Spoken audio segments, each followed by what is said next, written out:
be unveiled at the stadium. What do you know about Jimmy Murphy? What have you learnt about him at your time at the club? And how important is the club's history to you? I think it's very, very good that the club gives so much honor and creditation to a main person in the history of Manchester United. It's about he stands for more symbols, symbol of youth development. He stands for resilience and determination, and that are the standards for Manchester United, and is driven by this person. After the Munich,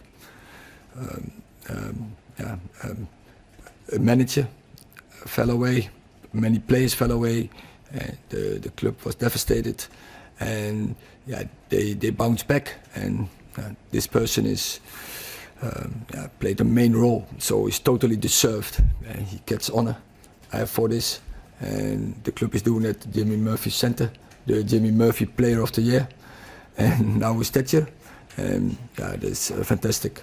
I was going to say the Young Player of the Year award's named after Jimmy Murphy. The current holder is Alejandro Garnacho. We've seen this week him getting his new contract. How important is that to get a player like that nailed down to a new deal? What's his potential, and how proud are you the way he's come on from a challenging pre-season? First of all, I think he has the prize, and it's a prize, and he also shows he can make the final step, and not only the talent, but also he made it. But now it's a new start, a restart, and because now the expectations will be higher, the demands definitely will be higher, and he has gone his way. He's a strong character, and that's why he's there in the moment on this level, and he did it by himself. But now is coming more work to go, because what I said, the demands are higher. We expect more from him, but it's great. He made it because it tells that we will give young players opportunities, but they have to deserve it. So when I say give, translate it to deserve, and they have to deserve it with their feet.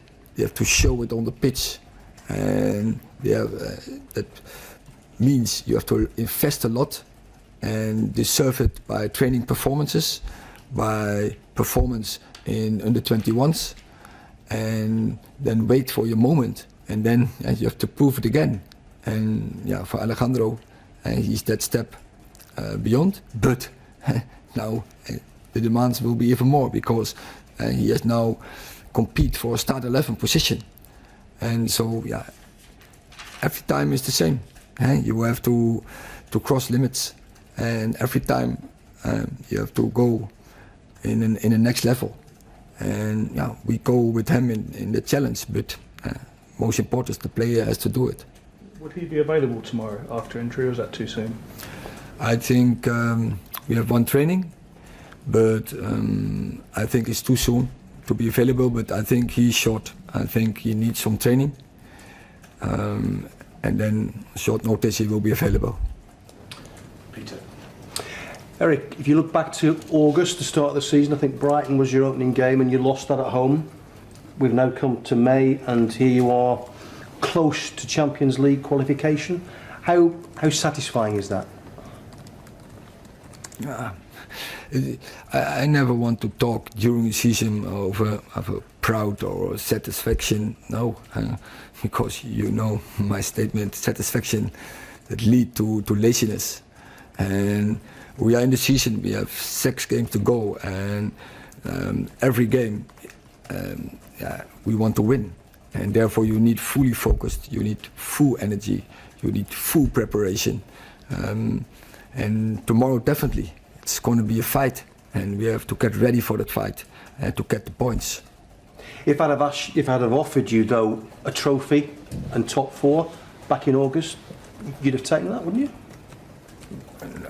We want to win every game. We want to win every competition, and So I can't choose, but it's clear we want to be in Champions League, and that is the competition we are now fighting for. And I think that is in this moment is that the only thing we have to focus on, because the FA Cup final is after the season. So the only thing that we now have to do is get this done, but you have to go from game to game. If you get it done early, how big an advantage is that?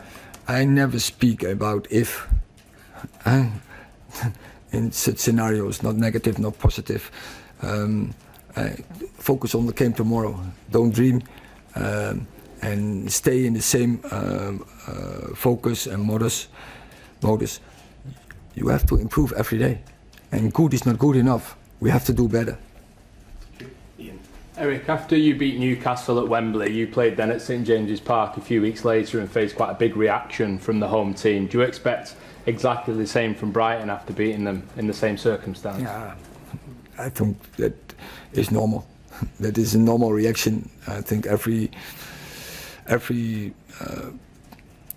who is involved in top sport, if you get beaten, you want to have revenge, and that is normal. That they have a huge motivation to beat us, but we have to match that, and not only match that, we have to do more. We have to show more that we are more hungry than they to win this game, and I think willingness. That is the word for tomorrow. How much of a target is it for you and the players to focus on improving the away form between now and the end of the season, because you've had your problems away from home against the top teams this year? I don't think about away or home. We have to win every game, so we have to win tomorrow as well. Erik, how close are Rafa Varane and Scott McTominay to being available again?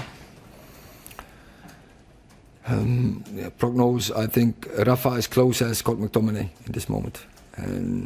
But still, they are for coming 2 games. They are not available.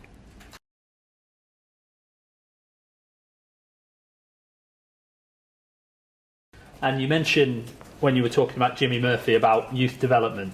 I just wonder how much you were aware of when you came to Manchester United, the expectation on a manager to develop youth, to play attractive football, and also deliver success, because it is such a demanding role in that respect.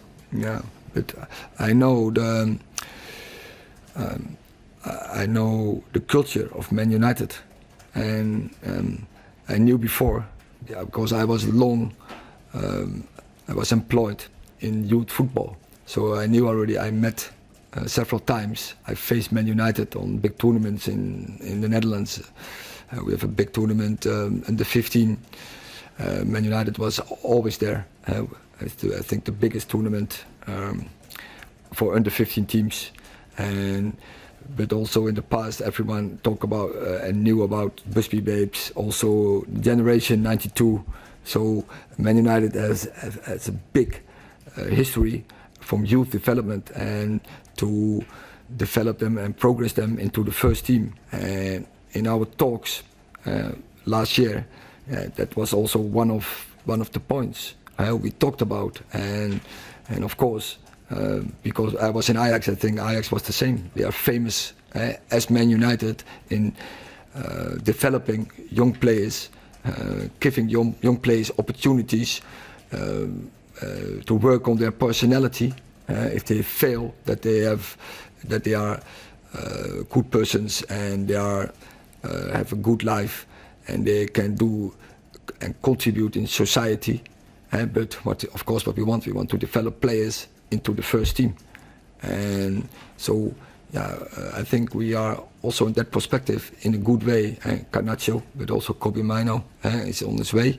That there is a pathway into the first team, but they have to deserve it. We making structures with the academy, doing brilliant work. But we work together in structures with the under 21 into training from the first team. But in the end of the day, the talent has to do it by himself.